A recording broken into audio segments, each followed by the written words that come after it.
They thought they knew us for 73 years. The Galactic Dominion watched humanity crawl among the stars like children learning to walk. They cataloged our every invention, monitored our every breakthrough, and smiled with the cold satisfaction of masters observing their pets. We were useful, innovative, even impressive for a primitive species, but we were never equals.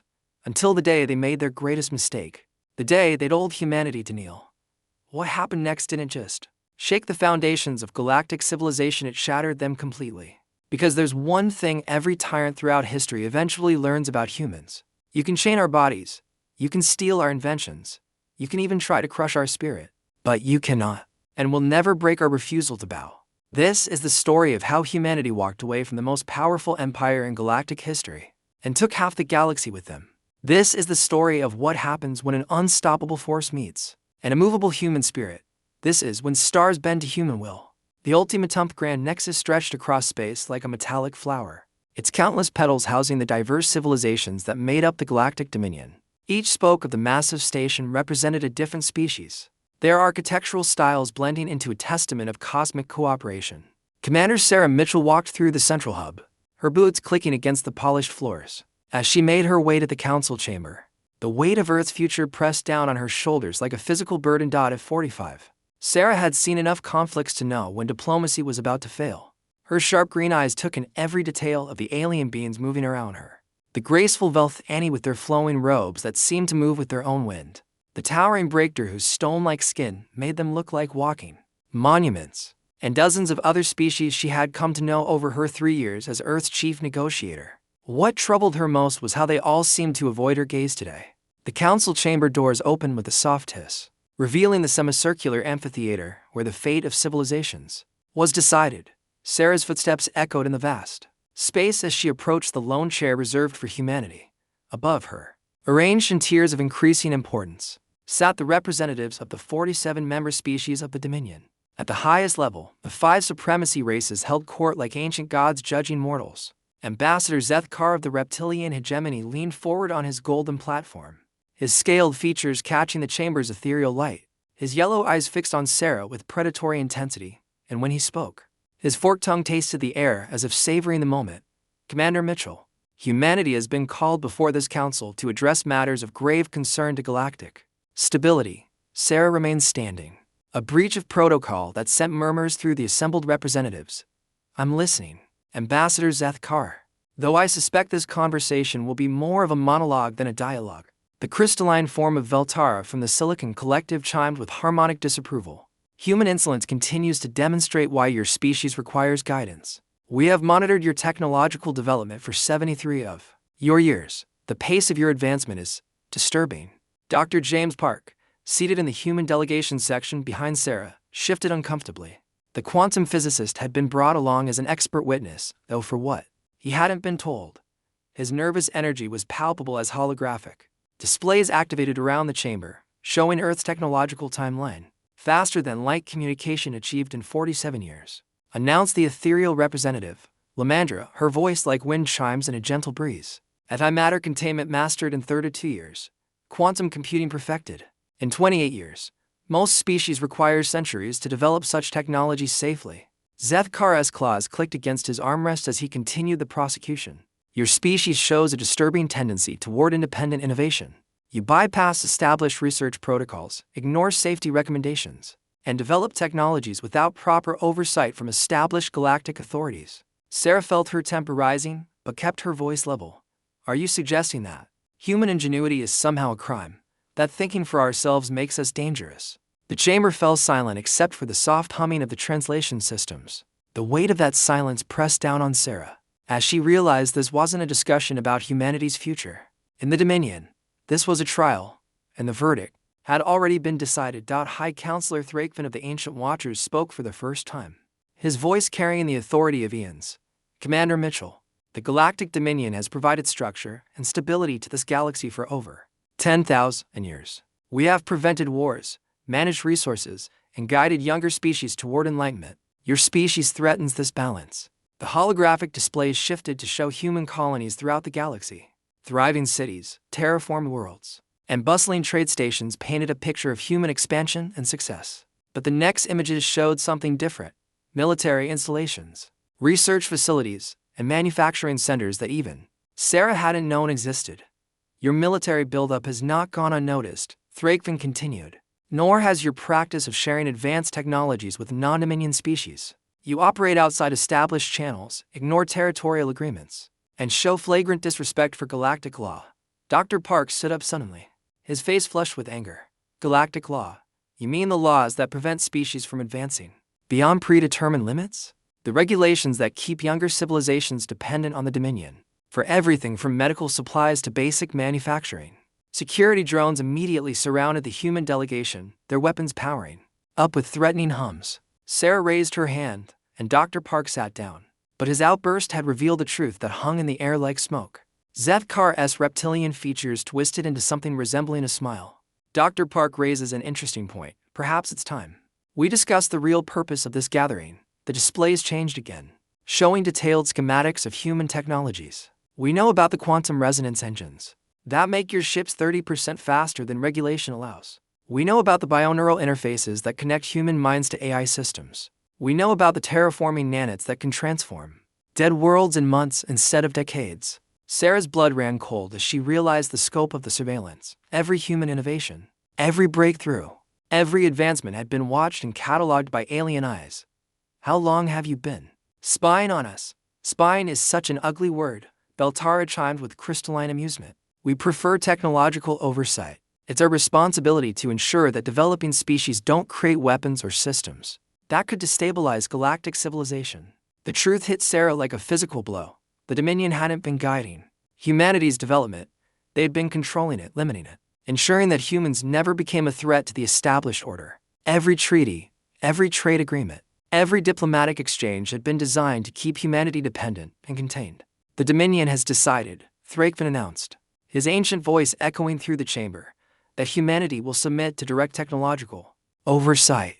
All research and development will be conducted under Dominion supervision. All military assets will be transferred to Dominion control. All human colonies will accept permanent Dominion administrators. The silence that followed was deafening. Sarah felt the eyes of 47 species upon her, waiting for humanity's response to what amounted to enslavement disguised as protection.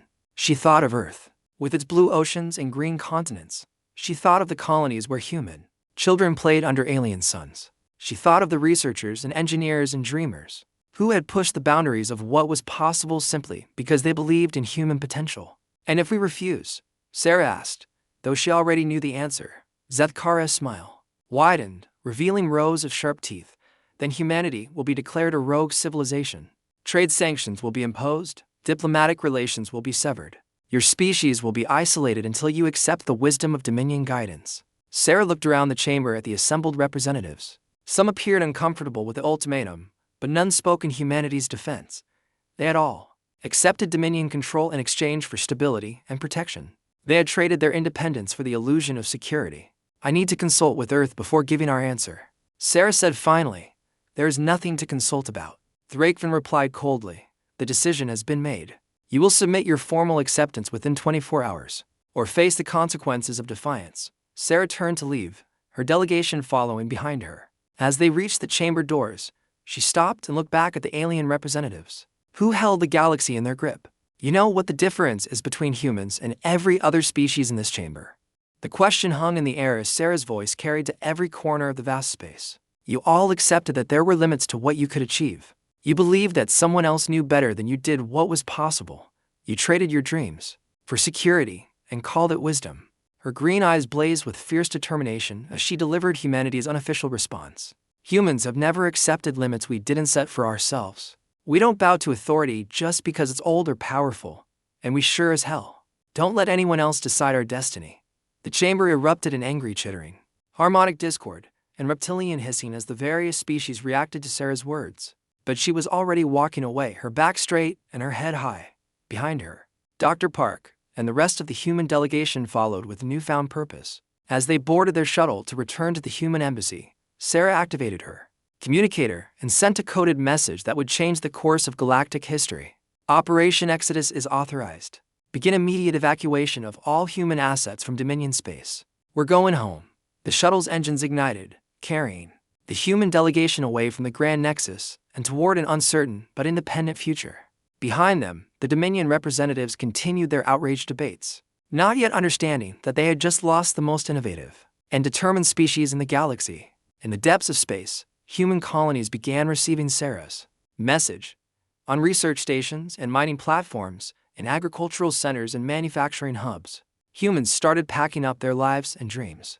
They were leaving behind everything they had built in Dominion space, but they were taking with them something far more valuable: their freedom to reach for the stars.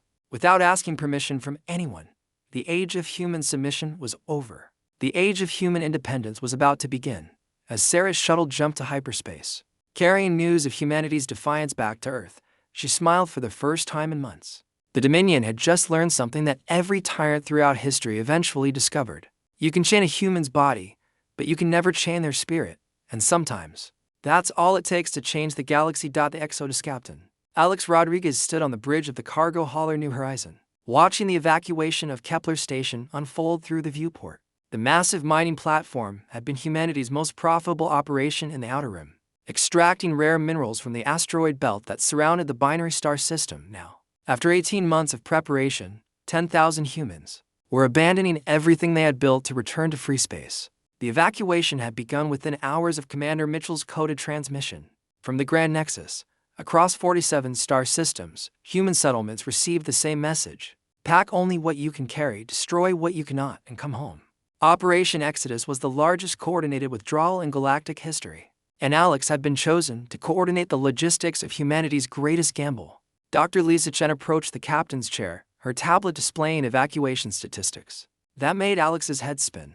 As the chief terraforming specialist for the Kepler system, Lisa had spent 8 years transforming barren worlds into garden paradises. Now she was orchestrating their abandonment with the same methodical precision she had once used to seed atmospheres and design ecosystems. The last transport from mining platform 7 just docked, Lisa reported, her voice steady despite the magnitude of what they were witnessing.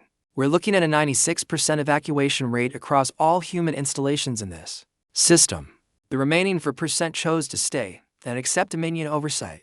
Alex nodded grimly. Every human settlement had faced the same choice: freedom or security. Most chose freedom, but some families, especially those with deep roots in alien communities, decided to remain under Dominion protection. It was a choice Alex understood but couldn't make himself. The bridge communications array crackled to life with a transmission from an unexpected source. The holographic display materialized into the insectoid form of Crystal, a member of the Hive Collective who had served as liaison to human operations for 3 years. The alien's compound eyes reflected the bridge lighting as multiple mandibles clicked in what Alex had learned to recognize as distress. Captain Rodriguez. Crystal's translated voice carried undertones of urgency that the universal translator couldn't fully capture. I request permission to join your evacuation fleet. The collective has learned of the Dominion's ultimatum and disagrees with their methods. Alex exchanged glances with Dr. Chen. They had expected some alien sympathy for humanity's plight, but actual defection was unprecedented. Crystal, you understand what you're asking. Joining us means permanent exile from Dominion space. You'll be branded a rogue agent. The insectoid's antennae twitched with determination. Captain, my hive cluster has observed human innovation for 3 years. Your terraforming techniques increase food production in our colonies by 300%. Your medical advances save thousands of our larvae from genetic disorders. The Dominion seeks to control this knowledge, but knowledge should be shared freely among those who would use it wisely. Dr. Chen stepped forward, her scientific curiosity overriding diplomatic caution. What about your collective? Won't they consider you a traitor? My hive cluster voted, Crystal replied, the clicking of mandibles accelerating with excitement. 17,000 individuals chose to follow the humans rather than submit to increased dominion. Oversight. We are not the only species questioning the wisdom of absolute control.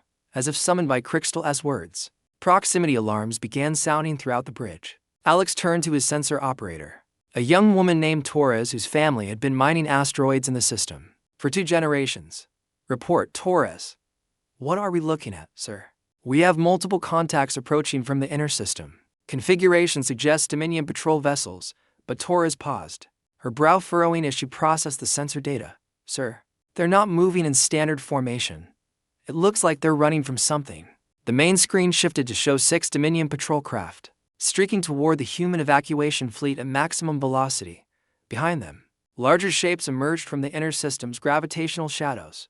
General Marcus Stone's voice crackled over the communication system from his flagship, the converted colony ship Defiance. All vessels, this is General Stone. We have confirmation that Dominion forces are attempting to prevent our departure. Rules of engagement are defensive only. We will not fire first, but we will protect our people at all cost. Alex felt his stomach tighten as the tactical situation developed. The approaching Dominion vessels were heavily armed cruisers designed for system patrol and enforcement. The human fleet consisted mainly of cargo haulers, passenger transports, and converted civilian vessels. In a straight fight, the humans would be overwhelmed within minutes. But Alex had learned over 18 months of secret preparation that humans rarely fought straight fights. Dr. Chen moved to the engineering station and began inputting commands that would have seemed impossible to any alien observer. Alex, remember what we discussed about the quantum resonance engines? The ones the Dominion thinks are just 30% faster than regulation. A smile spread across Alex's face. As understanding dawned, they don't know about the modifications, do they? The Dominion has been monitoring our official research, Dr. Chen replied, her fingers dancing across the control interface. But they never suspected that human engineers might be keeping a few secrets for emergencies. The lead Dominion vessel, a sleek Predator-class cruiser, opened communication channels with imperious authority. The reptilian commander who appeared on screen bore the scaled features and cold eyes that marked him as one of Zethkar's species. Human vessels, you are ordered to return to your stations immediately. Any attempt to leave Dominion space will be considered an act of rebellion. Alex stepped forward, his voice carrying the calm confidence of someone who had already made peace with his choices. Dominion vessel, this is Captain Rodriguez of the Human Evacuation Fleet. We are exercising our right to leave Dominion territory. We have committed no crimes and threatened no one. The reptilian commander's eyes narrowed with predatory hunger. Captain Rodriguez, the Dominion Council has declared human technology too dangerous for unsupervised operation. You will submit to inspection and transfer control of your vessels to Dominion crews. Counter-proposal, Alex replied with a grin that would have worried anyone who knew him well. You let us leave peacefully, and we don't demonstrate exactly how dangerous human technology can be. The communication cut off abruptly as the Dominion vessels accelerated toward the human fleet. Their weapon systems powered up with the distinctive energy signatures that Alex had learned to recognize during his years of service in human security forces. The aliens were preparing to disable the human ships and capture their crews for forced relocation. Dr. Chen's modifications to the quantum resonance engines activated with a sound like reality tearing. The human fleet suddenly accelerated beyond anything the Dominion sensors could track, leaving the alien pursuit vessels struggling to understand what had just happened. But Alex knew this was only the beginning of their problems. General Stone, Alex called over the fleet communication system. Phase 1 is complete. All vessels have successfully disengaged from Dominion forces. Recommend immediate transition to Phase 2. Acknowledged. Captain Rodriguez. All ships, initiate quantum tunnel protocols. We're going home the long way. What happened next would be debated by alien scientists for decades to come. The human fleet didn't simply jump to hyperspace like every other species in the galaxy. Instead, they activated a technology that the Dominion had forbidden as theoretically impossible and practically suicidal. The ships folded space around themselves, creating quantum tunnels that bypassed normal physics entirely. Dr. Chen watched the readings with satisfaction as reality bent to human will. The beautiful thing about being declared too dangerous, she said to Alex as the stars outside began to shift in impossible patterns, is that you're free to live up to the reputation. The quantum tunnels carried the human fleet beyond the edge of charted space, into regions where no Dominion vessel had ever traveled. Behind them, the reptilian patrol commander stared at empty space where the human ships had been, trying to explain to his superiors how an entire fleet had simply vanished from existence. Hours later, as the fleet emerged from the quantum tunnel network, Alex found himself looking at something that filled him with wonder and terror in equal measure. Spread across the viewscreen was a sight that no human had seen for over 70 years. A star system completely empty of alien presence. General Stone's voice carried across the communication channels with quiet satisfaction. Ladies and gentlemen, welcome to the Rost 148 system, our new home. The system contains 7 planets, including two that showed signs of being naturally habitable with minimal terraforming. More importantly, it was located in a region of space that the Dominion had marked as uninhabitable due to quantum instabilities. What the aliens didn't understand was that humans had learned to harness those same quantum instabilities. as a source of unlimited energy. Dr. Chen was already running preliminary scans of the system's planets, her excitement growing with each data point. Alex, look at this. The third planet has a nitrogen-oxygen atmosphere, liquid water, and existing ecosystems. It's like Earth's younger sister. As the human fleet spread throughout the system, beginning the process of establishing humanity's first truly independent colony, Alex received another unexpected communication. This time, it came from a source that made his blood run cold, the Grand Nexus itself. Commander Sarah Mitchell's face appeared on the screen, but she was no longer in the sterile diplomatic chambers of the Dominion Council. Instead, she stood in what appeared to be a human military command center, surrounded by displays showing fleet movements and strategic assessments. All human vessels, this is Commander Mitchell broadcasting from Earth Defense Command. Phase 3 of Operation Exodus is now active. The Dominion has declared humanity a rogue civilization and imposed a complete trade embargo on Earth. They've also begun moving military assets toward human space, with the apparent intention of forcing our compliance through military action. Alex felt his stomach drop as the implications became clear. The Dominion wasn't content to simply let humanity leave. They intended to hunt down every human settlement and force them back into compliance. The evacuation had been successful, but the real fight was just beginning. However, Sarah continued, her voice gaining strength and determination. The Dominion has made one critical miscalculation. They assumed that humans would scatter when faced with overwhelming force. They were wrong. The display behind Sarah shifted to show a star map that made Alex's breath catch in his throat. Human settlements throughout the galaxy were activating hidden defensive systems, revealing military capabilities that even Alex hadn't known existed.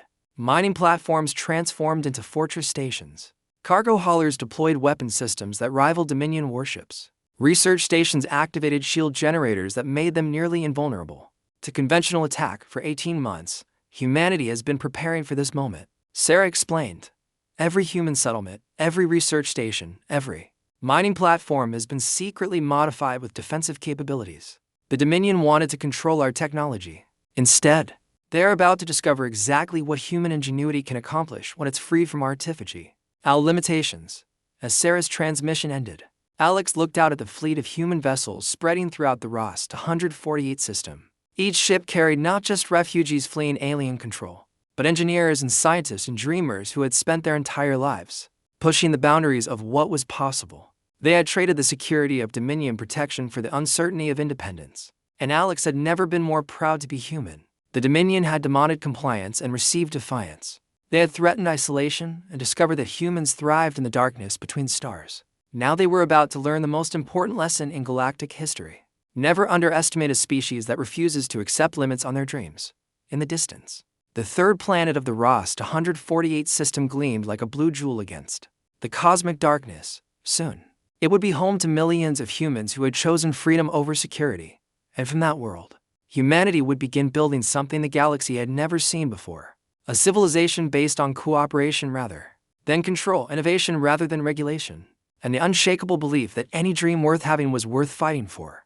The New Dawn President Sarah Mitchell stood on the crystalline observation platform of New Terra's Capitol building, watching the morning sun rise over a city that had been built in just 2 years. The architecture was unlike anything the galaxy had ever seen, combining human engineering with design principles borrowed from dozens of alien species who had joined the growing Terran Federation. Organic curves flowed seamlessly into geometric precision, creating structures that seemed to grow from the landscape itself. The transformation had been remarkable. What started as an emergency evacuation had become the foundation of humanity's greatest achievement. The Rost 148 system, now renamed the Terra system, housed over 50 million humans and their alien allies across 12 fully terraformed worlds. But the real miracle wasn't the speed of construction.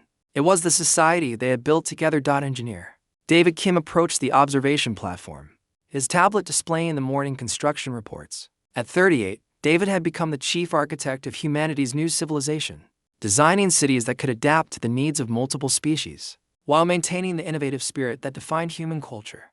His latest project was the most ambitious yet, a space elevator that would make orbital construction as simple as taking a ride to the upper atmosphere. Madam President, David said, his voice carrying the satisfaction of someone who had seen impossible dreams become reality. The morning reports from all 12 worlds are in. Construction efficiency is up another 8% from last month. And we've just received approval from the Nixara Council for the Joint Research Facility on Terra Prime. Sarah smiled as she thought about how much had changed since that confrontation. In the Dominion Council chamber, the title of president still felt strange to her, but the Terran Federation needed civilian leadership to distinguish it from the military hierarchy that had dominated humanity's relationship with the Dominion. The Federation was built on principles that would have seemed impossible just 3 years ago. True equality between species, shared scientific knowledge, and the radical idea that cooperation was more powerful than control. The crystalline chime of an arriving transport drew their attention to the landing platform below. A sleek vessel touched down with the grace of advanced anti-gravity technology, its hull bearing the distinctive markings of the Refugee Alliance. As the passenger ramp lowered, Sarah recognized the elegant form of Nixara, the leader of the Alliance and one of humanity's most important partners. In building the new galactic order, Nixara belonged to a species called the Void Dancers, ethereal beings who existed partially in normal space and partially in quantum dimensions. Their natural ability to perceive multiple realities simultaneously had made them invaluable partners in developing the advanced technologies that powered Terran civilization. More importantly, they had been the first major alien species to formally reject Dominion authority and join the human-led Federation. As Nixara glided across the platform toward them, her form shifting between solid matter and translucent energy, Sarah was reminded of how different the Federation was from the rigid hierarchy of the Dominion. Here, leadership was earned through contribution and innovation rather than inherited through species superiority. The Void Dancers' unique abilities made them equal partners in the Federation's scientific advancement, while human intuition and adaptability provided the creative spark that turned theoretical possibilities into practical realities. President Mitchell. Nixara's voice resonated with harmonics that seemed to come from multiple dimensions at once. I bring news from the border systems that will interest you greatly. The Dominion's attempts to blockade our territory have failed more spectacularly than they anticipated. David leaned forward with interest. The Dominion's military response to humanity's independence had been swift and overwhelming.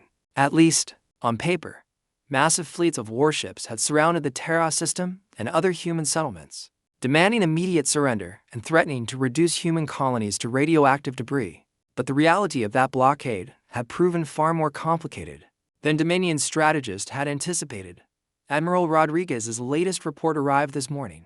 Nixara continued, her form solidifying as she focused on the conversation. The Dominion task force that attempted to breach the Terra system's outer defenses has been completely neutralized. No casualties on either side, but 12 Dominion cruisers are now drifting powerless in space. Their crews experiencing what Dr. Chen's team has dubbed technological amnesia. Sarah's expression grew serious as she considered the implications. The Federation's defensive strategy had been designed around a principle that would have horrified Dominion military leaders: the complete avoidance of lethal force. Instead of destroying enemy vessels, human engineers had developed weapons that disabled ships without harming their crews.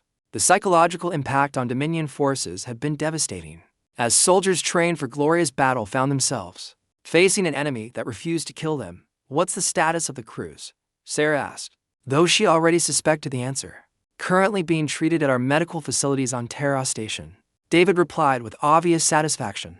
Dr. Chen's neural restoration protocols are helping them recover from the disorientation effects. Most are requesting asylum rather than repatriation to Dominion space. The morning briefing was interrupted by the arrival of Admiral Chen Rodriguez, the former Captain Alex Rodriguez who had led the Great Evacuation 2 years earlier. His promotion to Admiral reflected the rapid growth of the Terran Defense Fleet, which had evolved from a collection of converted civilian vessels into the most advanced naval force in galactic history. Unlike Dominion fleets designed around massive battleships and overwhelming firepower, the Terran fleet emphasized speed, adaptability, and technologies that the enemy couldn't understand, much less counter. Madam President, Admiral Rodriguez said as he joined the group on the observation platform, we've just received a priority transmission from Earth. The situation there has developed in ways that even our best analysts didn't anticipate. Sarah's breath caught as she thought about humanity's homeworld.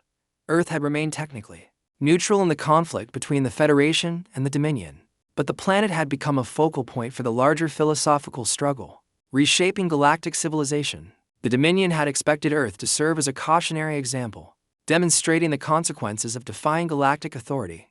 Instead, the planet had become a beacon of hope for species throughout the galaxy who dreamed of independence. The Dominion Council dispatched their most experienced negotiator to Earth last week. Admiral Rodriguez continued. Ambassador Zethkar himself, along with a full diplomatic mission and military escort. Their goal was to secure Earth's formal condemnation of the Federation and establish a Dominion Oversight Committee for all remaining human activities. David's expression darkened with concern. Please tell me Earth didn't agree to their demands. Quite the opposite.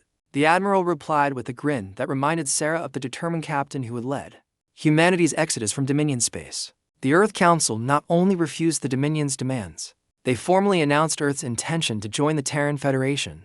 The vote was unanimous across all continental governments. The implications hit Sarah like a physical force. Earth joining the Federation would more than double their population and industrial capacity, but it would also represent a complete breakdown of the Dominion's authority in human space. More importantly, it would send a message to every species in the galaxy that independence from Dominion control was not only possible, but practical. There's more, Admiral Rodriguez continued.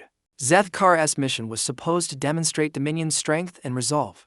Instead, it's become a public relations disaster of epic proportions. When the Earth Council rejected their ultimatum, Zethkar threatened to impose a blockade that would reduce Earth to pre-industrial conditions. Within months, Nixara's form shimmered with what Sarah had learned to recognize as amusement. I assume the Earth Council was appropriately intimidated by this threat. President Chen's response is already being broadcast throughout Dominion space. Admiral Rodriguez said, activating a holographic display that showed Earth's leader addressing a joint session of the planetary government. She told Zethkar that humanity had spent 2 years learning to thrive without Dominion technology, trade, or protection. Then she invited him to observe a demonstration of Earth's new self-sufficiency. The holographic recording showed a scene that would be remembered for centuries to come. President Chen, a former terraforming engineer who had been elected to lead Earth through the transition to independence, stood before the assembled representatives of humanity's homeworld. Behind her, massive displays showed real-time images from around the planet, cities powered by quantum fusion reactors, farms using automated systems that increased yields beyond anything the Dominion had achieved, and factories producing technologies that surpassed alien standards in every measurable category. Ambassador Zethkar, President Chen said in the recording, her voice carrying the quiet confidence that had become characteristic of human leadership. You represent a civilization that has spent 10,000 years perfecting the art of control, but you've never understood the most important truth about intelligent life. Creativity cannot be contained, innovation cannot be regulated, and the desire for freedom cannot be suppressed forever. The camera shifted to show Zethkar's reaction, and Sarah felt a moment of satisfaction at the alien's obvious discomfort. The reptilian diplomat had expected to find a broken species, begging for readmission to Dominion protection. Instead, he found a civilization that had not only survived independence but thrived in ways that challenged everything the Dominion claimed about the necessity of their rule. You came here to threaten us with isolation, President Chen continued. But isolation from the Dominion has proven to be humanity's greatest gift. We've learned to solve our own problems, develop our own technologies, and build our own relationships with species who value cooperation over domination. We don't need your protection, your technology, or your guidance, but we're willing to share what we've learned with any species brave enough to choose freedom over security. The recording ended with a scene that sent chills down Sarah's spine. Representatives from 17 different species, all of them currently members of the Dominion, stood up in the Earth Council chamber and formally requested asylum with the Terran Federation. The careful order that had maintained galactic stability for millennia was crumbling as species after species chose human-led independence over Dominion-controlled security. The Dominion Council is facing an unprecedented crisis, Admiral Rodriguez concluded. 12 species have formally announced their intention to withdraw from Dominion authority. Trade routes that have operated for centuries are shutting down as worlds declare independence. The economy that supported their military might is collapsing faster than their strategist can adapt. David looked up from his tablet, where construction reports had been replaced by intelligence summaries from across the galaxy. Our quantum communication network is receiving requests for asylum faster than we can process them.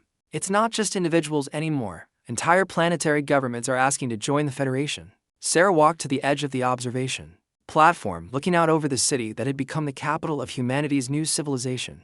The streets below teemed with beings from dozens of species, all of them working together to build something the galaxy had never seen before. Human children played alongside young void dancers whose forms shifted between dimensions. Crystalline engineers collaborated with human architects to design buildings that defied conventional physics. In the research laboratories, scientists from across the galaxy shared knowledge freely, accelerating the pace of discovery beyond anything the Dominion's rigid hierarchy had ever achieved. The Dominion ruled through fear, Sarah said finally, her voice carrying across the platform. They convinced species that independence meant isolation, that freedom meant chaos, that innovation meant destruction. But we've proven something different. We've shown that cooperation is stronger than control, that diversity drives innovation, and that the desire for freedom is the most powerful force in the universe. Nixara's form pulsed with colors that Sarah had learned represented deep satisfaction. The Dominion's greatest mistake was believing that control and stability were the same thing. They created a system so rigid that it could only survive by preventing change. But change is the nature of intelligent life. By trying to stop it, they guaranteed their own obsolescence. A priority communication signal interrupted their conversation, and Admiral Rodriguez activated the emergency channel. The holographic display showed the bridge of a Terran warship, where a human captain was reporting a development that would reshape the balance of power in the galaxy forever. Admiral Rodriguez, this is Captain Singh of the TFS Liberation. We've just received a formal surrender from the Dominion Task Force in the Vega system. All 18 vessels are requesting permission to join the Terran fleet, rather than return to Dominion space. The silence that followed was broken by David's quiet laughter. 18 ships. That's not a surrender. That's a mass defection. It gets better, Captain Singh continued. The task force commander is Admiral Velkara of the Ethereal Fleet. She's requesting an immediate meeting with Federation leadership to discuss the transfer of strategic intelligence regarding Dominion military capabilities. Sarah felt the weight of history settling around her as she realized what was happening. The Dominion hadn't just lost a battle. They had lost the faith of their own military forces. Soldiers trained to enforce galactic order were choosing to join the rebellion against that same order. The psychological impact would be devastating to Dominion morale and recruitment. Admiral Rodriguez, Sarah said, her voice carrying the authority of someone who had guided humanity through its greatest transformation. Please inform Captain Singh that the Federation accepts Admiral Velkara's surrender and grants asylum to all personnel who request it. We'll arrange for immediate integration of their vessels into the Terran fleet. As the communication ended, Sarah looked around at the beings who had become her closest advisors in building humanity's new civilization, an alien energy being who could perceive multiple realities, a human engineer who designed impossible cities, and a former ship captain who had led the greatest evacuation in galactic history. Together, they had proven that the Dominion's way was not the only way, that control was not necessary for order, and that freedom was not a privilege to be granted but a right to be claimed. The Dominion will fall, Sarah said with quiet certainty, not because we destroyed it, but because we proved it was unnecessary. Every species that joins the Federation, every world that declares independence, every soldier that chooses cooperation over control demonstrates that there's a better way to organize galactic civilization. In the distance, construction crews were putting the finishing touches on the Federation's newest project, a massive space dock capable of building starships, larger than anything the galaxy had ever seen. But these vessels wouldn't be weapons of war. They would be exploration ships designed to carry the Federation's message of cooperation and innovation to the unexplored regions beyond the galactic rim. The age of Dominion control was ending, and the age of galactic cooperation was beginning. Humanity had walked out of the council chamber 2 years earlier as a species demanding respect. Now they stood as the leaders of a civilization that would reshape the galaxy forever. The stars themselves seemed to bend to human will, not through force or domination, but through the irresistible power of dreams made real. As the morning sun climbed higher over New Terra, Sarah smiled at the thought of what tomorrow would bring. Somewhere in the vast darkness between stars, new civilizations waited to be discovered, and when humanity found them, they would offer not conquest or control, but partnership in building something greater than any single species could achieve alone. The future belonged to those brave enough to reach for it, and humanity had never been afraid to reach for the stars.